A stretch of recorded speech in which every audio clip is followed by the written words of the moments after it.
Hello दोस्तों, वंदे मातरम। आज हम लोग पढ़ेंगे केमिस्ट्री क्लास 10 का। तो क्लास 10 के विज्ञान में यानी केमिस्ट्री में, ठीक है, रसायन विज्ञान में क्या क्या इंपॉर्टेंट क्वेश्चन आते हैं, मैं आज आपको वो कराऊंगा। पहले देख लेते हैं क्वेश्चन कैसे कैसे आएगा एग्जाम में। तो पहला क्वेश्चन देखिए आएगा आपका खाने का सोडा। ठीक है, खाने का सोडा और खाने का सोडा बनाने की विधि का रासायनिक समीकरण। कहने मतलब है कि आपको केमिस्ट्री में जो आप लोग का पहला यूनिट में खाने का सोडा, बेकिंग सोडा, ठीक है, ब्लीचिंग पाउडर, ये सब का जो इक्वेशन बनाने को होता है प्रयोगशाला विधि, ये सब आएगा एग्जाम में। ठीक है, और उसमें से रासायनिक समीकरण भी उसका लिखना पड़ेगा और प्लस प्रयोगशाला विधि का मतलब है कि किससे क्या बनता है वो आपको लिखना पड़ेगा। ठीक है, उसमें 4-5 है, वो आप लोग कर लीजिए। वो प्लास्टर ऑफ पेरिस, ठीक है, इसमें खाने का सोडा, बेकिंग सोडा, ये सब जितने इंपॉर्टेंट है 4-5। इसके बाद आपका आता है 1 बिलियन में हाइड्रोजन आयन की सांद्रता। का मतलब है कि पीएच पे क्वेश्चन आएगा, इस वाले पे पीएच पे। तो इसके बाद देखिए क्वेश्चन में आपका क्या आएगा, पीएच पे क्वेश्चन आएगा। पीएच पैमाने पे क्वेश्चन पक्का आएगा। पीएच पैमाना किसे कहते हैं वो आएगा, या फिर पीएच पैमाना का उस पर क्वेश्चन आएगा। इससे आपको दे देगा हाइड्रोजन आयन की सांद्रता इतना है, हाइड्रोजन आयन की सांद्रता इतना है, तो उस पर क्वेश्चन आ जाएगा। ठीक है, इसके बाद आपका क्वेश्चन आएगा दीर्घाकार आवर्त सारणी की 4 विशेषता। देखिए दीर्घाकार आवर्त सारणी की 4 विशेषता, या फिर ये आ जाएगा, या फिर मेंडली की आवर्त सारणी की विशेषता क्या होती है वो आ जाएगा, एग्जाम में आ जाएगा। सल्फर डाइऑक्साइड का प्रयोगशाला विधि। तो सल्फर डाइऑक्साइड क्या होता है, उसका प्रयोगशाला भी आपके एग्जाम में आएगा। इसके बाद आपका क्वेश्चन आएगा संतुलित समीकरण। संतुलित समीकरण मतलब ये होता है कि संतुलित करने वाला। ठीक है, कोई भी क्वेश्चन दे देगा और उसको आपको संतुलित करना रहेगा। ठीक है, क्वेश्चन संतुलित वाला क्वेश्चन आएगा। एक क्वेश्चन इसमें से आएगा एसिटिक अम्ल से मेथेन, कहने मतलब एक कन्वर्जन का क्वेश्चन आएगा, जिससे मतलब कि आपको मेथिल से कैसे किसी को चेंज करना है। जैसे एक दिया रहेगा उसको चेंज करके दूसरा बनाना रहेगा, क्वेश्चन बोला आएगा। ठीक है, तो इससे क्वेश्चन आपके पूरे क्वेश्चन इसी से बनते हैं। इस पूरे टॉपिक से जितने भी टॉपिक इसमें है 6 टॉपिक, इसी से क्वेश्चन घुमा फिरा के आपकी एग्जाम में केमिस्ट्री में आते हैं। ठीक है, तो और आरपीसी ने भी अच्छा खासा आ जाएगा आरपीसी ने, तो इस वीडियो में मैं आपको पूरा कराऊंगा। ठीक है, तो ये वीडियो पूरी लास्ट तक बने रहिए। इस क्वेश्चन में मैं आपको पूरे केमिस्ट्री से जितने भी क्वेश्चन इंपॉर्टेंट आएंगे एग्जाम में 2023 के, ठीक है, वो पूरे क्वेश्चन आपको यहाँ पे कराया जाएगा। चलिए पहला क्वेश्चन हम स्टार्ट करते। देखिए इस क्वेश्चन को ध्यान से देखिएगा। इस क्वेश्चन में बोला क्या है, क्वेश्चन में ये बोला है कि 1 बिलियन में हाइड्रोजन आयन की सांद्रता। तो हाइड्रोजन आयन की सांद्रता कितना दिया आपको है, हाइड्रोजन आयन की सांद्रता दिया है 1 × 10⁻⁻10। बात समझ में आई, 1 × 10⁻10 मोल प्रति लीटर है। तो इस बिलियन का पीएच मान क्या होगा। तो देखिए इसका पहले फॉर्मूला क्या होता है, तो पहले नहीं, हाँ पहले फॉर्मूला देख लीजिए। फॉर्मूला होता है पीएच -log H+, ये फॉर्मूला होता है। ठीक है, अब इसमें दिया क्या है, इसमें दिया है कि H+ का मान दिया है। H+ मान कितना दिया है, 1 × 10⁻10 मोल प्रति लीटर। ये वैल्यू आपको दी है, मतलब क्वेश्चन में दिया है यहाँ पे, ये वाली। ठीक है, तो अब इसमें रख दीजिए यहाँ पे। तो पीएच इक्वल क्या हो जाएगा, -log H+। H+ की वैल्यू कितनी है, 1 × 10⁻10। ठीक है, अब देखिए इस 1 से कोई मतलब नहीं, क्योंकि 1 का मान log 1 का मान 0 होता है, उसको छोड़ देंगे। लेकिन बस -10 को हम लोग एकदम आगे ला देंगे। एक ये माइनस रहेगा, एक ये माइनस रहेगा, ऐसे, और log, और ये वाला 10 बच जाएगा नीचे वाला log 10। ठीक है, अब यहाँ देखिए log 10 की वैल्यू 1 होती है, log 10 की वैल्यू 1। तो यहाँ पे रहेगा -10 × 1 बराबर कितना हो जाएगा, बराबर 10। ये आपका आंसर हो जाएगा। ठीक है,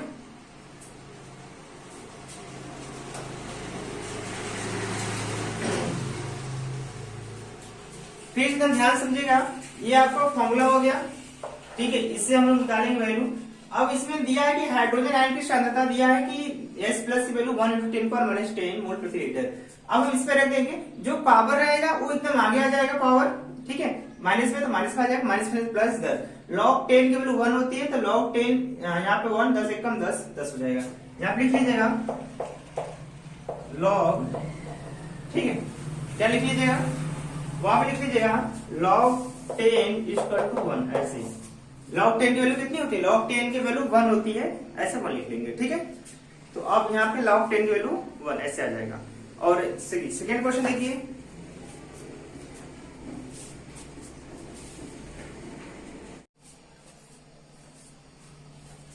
अब इसको ध्यान समझिएगा ध्यान से इस क्वेश्चन को। क्वेश्चन बोला है कि 1 बिलियन में हाइड्रोक्साइड, अब देखिए क्वेश्चन चेंज हो गया, उसमें हाइड्रोजन था, इसमें क्या है, देखिए उसमें हाइड्रोजन था, इसमें हाइड्रोक्साइड है, क्वेश्चन चेंज हो गया। अब इसके लगाने का जो ट्रिक होगा वो अलग हो जाएगा। अब देखिए फिर आयन की सांद्रता दिया है 1 × 10⁻10 मोल प्रति लीटर है, तो इस बिलियन का पीएच मान कितना होगा। तो आप जब क्वेश्चन ऐसे भी दें, हाइड्रोक्साइड जब क्वेश्चन दे दे आपको, तो आपको ऐसे करना है H plus into OH minus equal to 10⁻14, ठीक है, ऐसे ये फॉर्मूला होता है। कब लगेगा ये वाला, जब हाइड्रोक्साइड देगा। तो अब यहाँ पे ध्यान समझिएगा कि H प्लस गुणे OH की वैल्यू दिया है वहां पे, OH मतलब हाइड्रोक्साइड, ध्यान समझिएगा, OH का मतलब होता है हाइड्रोक्साइड, हाइड्रोक्साइड, ठीक है। तो हाइड्रोक्साइड होगा, हाइड्रोक्साइड की वैल्यू कितनी दी है 1 × 10⁻10 इक्वल टू 10⁻14। अब इसको धीरे रख दीजिए, उसको उस तरफ भेजिए, तो यहाँ पे जाएगा H प्लस इक्वल टू 10⁻14, ये बटे हो जाएगा 1 × 10⁻10।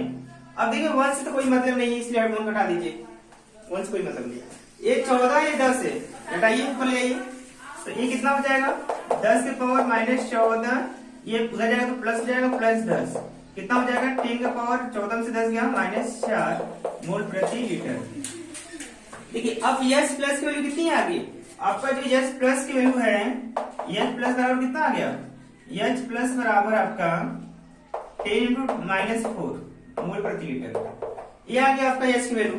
अब हम क्या करेंगे कि आप सीधे इसमें रख देंगे, ठीक है, इसमें pH equal to minus log H plus, इसमें आप लोग रख दीजिएगा, ठीक है, इसमें हम लोग क्या करेंगे, इसमें हम लोग रख देंगे। अब इसमें रखेंगे वही H, जहां पे H प्लस है वहां पे रखेंगे 10⁻4 रखेंगे, तो यहाँ हो जाएगा आपका माइनस लॉग 10⁻4। अब वो -4 कहाँ जाएगा, एकदम आगे आ जाएगा, तो ये देखिए एक तो ये माइनस, एक ये माइनस, माइनस में प्लस 4 और लॉग ये 10, लॉग 10 की वैल्यू कितनी होती है, लॉग 10 की वैल्यू 1 होती है, तो 1 हो जाएगा 4 × 1 बराबर 4, ये आपका आंसर हो जाएगा, ठीक है। जब कभी भी हाइड्रोक्साइड आयन दे तो हम लोग ऐसे लगाएंगे, अगर वो वैसे देगा हाइड्रोजन आयन तो हम लोग उस विधि से लगाएंगे, ठीक है। तो ये हमारे किसके लिए, हाइड्रोक्साइड के लिए। हालांकि एग्जाम में कम आते हैं, पहला वाला ज्यादा आता है, तो इसको भी ध्यान में रखिएगा, क्वेश्चन कठिन आते हैं एग्जाम में तो ये आ जाएगा, ठीक है। चलिए नेक्स्ट,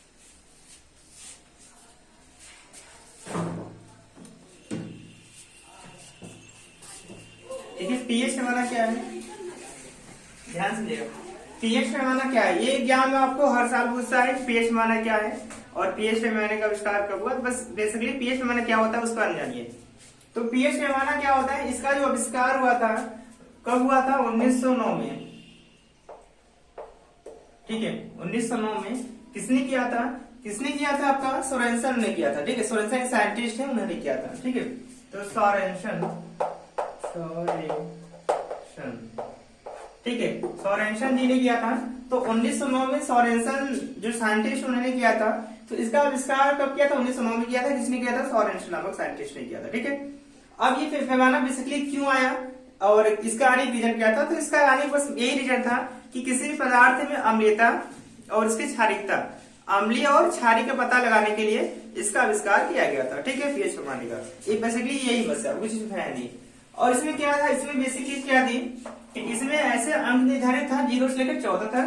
तो यहाँ पे 0, 1, 2, 3, 4, 5, 6, 7, 8, 9, 10, 11, 12, 13, 14 ऐसे, ठीक है। एक पैमाना उन्होंने बनाया था, उस पैमाने पे 0 से लेकर 14 तक अंक क्या थे उस पे मतलब लिखे हुए थे, ठीक है। तो यहाँ पे हम लिखते हैं ऐसे,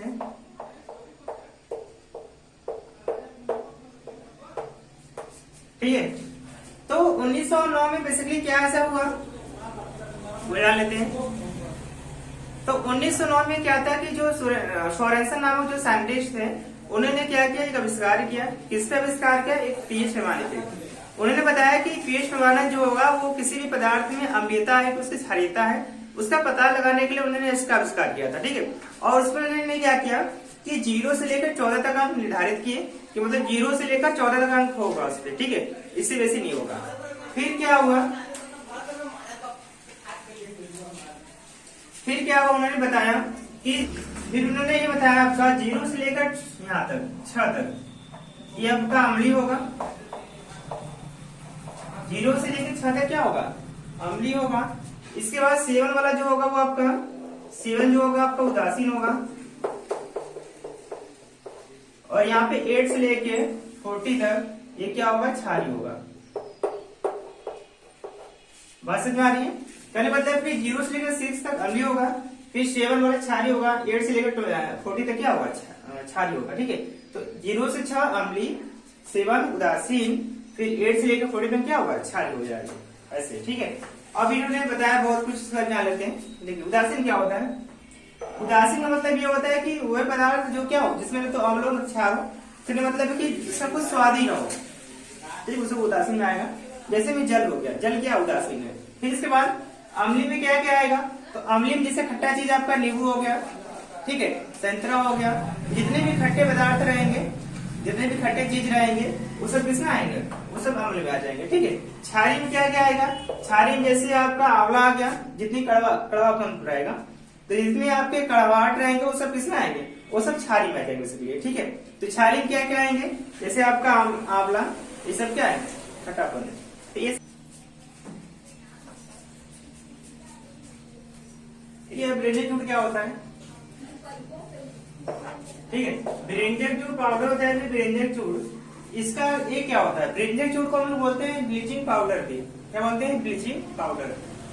तो इसका रासायनिक सूत्र जो होता है, इसका रासायनिक सूत्र होता है जो कैल्शियम ऑक्सीक्लोराइड।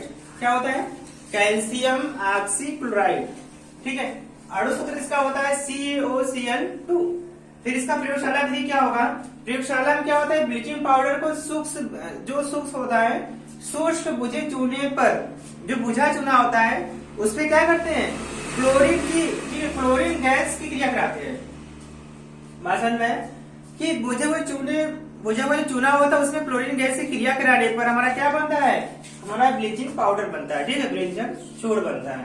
ठीक है, और क्या बनता है, जल बनता है। इसके बाद बात समझिए ध्यान से, करने मतलब कि बुझे हुए चूने में, ठीक है, बुझा हुआ चूना जिसको बोलते हैं, इसका मतलब ये होता है कि बुझा चूना जिसमें एक्टिविटी हो ही ना, मतलब जिसमें कि जान ही ना हो, उसको बोलते हैं शुष्क, मतलब एकदम बेकार। ठीक है, तो एकदम शुष्क बुझे चूने में क्या करते हैं, इसको क्लोरीन गैस को प्रोवाइड करते हैं, तब क्या बनता है हमारा, तब हमारा ब्लीचिंग पाउडर या फिर ब्रेंजेक जूट का निर्माण होता है। ठीक है, इसका फॉर्मूला क्या है, CaOH, इसको बोलते हैं बुझा चूना। क्या बोलते हैं इसको, बुझा चूना। Cl2 इसको बोलते हैं क्लोरीन गैस। क्या बनता है हमारा, ब्लीचिंग पाउडर या फिर ब्रेंजेक जूट। और क्या बनता है, जल। ठीक है, इसका उपयोग कहाँ करते हैं वो देख लेते हैं। उपयोग पहला है सूत, कागज और लकड़ी की लुगदी व लिनेन के पदार्थों के लिए। कहने मतलब है कि जब कोई भी पदार्थ जैसे चाहे वह सूत हो, ठीक है, जब उसका हम निर्माण करते हैं तो उसका निर्माण इससे, मतलब इस पदार्थ से करते हैं। ठीक है, धोने वोने का काम आता है। जैसे होता है कि किसी इसे धागा में क्या करते हैं, कुछ पोत देते हैं, वो लिपटता नहीं है ना, वैसे उसका प्रयोग होता है। ठीक है, दूसरा ऊन को सुकड़ने से बचाने के लिए, जो ऊन होते हैं वो सुकुड़ न जाए, मतलब इकट्ठा एक तरफ इकट्ठा मिल न जाए, उसको बचाने के लिए क्या करते हैं, ब्लीचिंग पाउडर का इस्तेमाल करते हैं। ठीक है, कहाँ करते हैं, सूत में करते हैं, कागज में करते हैं, कागज जो होता है उसमें भी ब्लीचिंग पाउडर का इस्तेमाल करते हैं, और लकड़ी की लुगदी व लीलेन बना पदार्थों में। लकड़ी की लुगदी, जो लकड़ी होती है उसका जो गोद नहीं बनाते लकड़ी वाला लुगदी, उसमें इस्तेमाल करते हैं इसका है। ठीक है, इन पदार्थों में इसका हम ब्लीचिंग पाउडर इस्तेमाल करते हैं। जैसे होता नहीं कि जिससे लुगदी बनाने मतलब है कि इससे कपड़ा बड़ा हम लोग धोते हैं तो बहुत गंदा हो जाता है, बहुत खराब हो जाता है, तो उसको हम लोग साफ करने में इसका इस्तेमाल करते हैं, वही चीज होता है लुगदी। ठीक है, चलिए।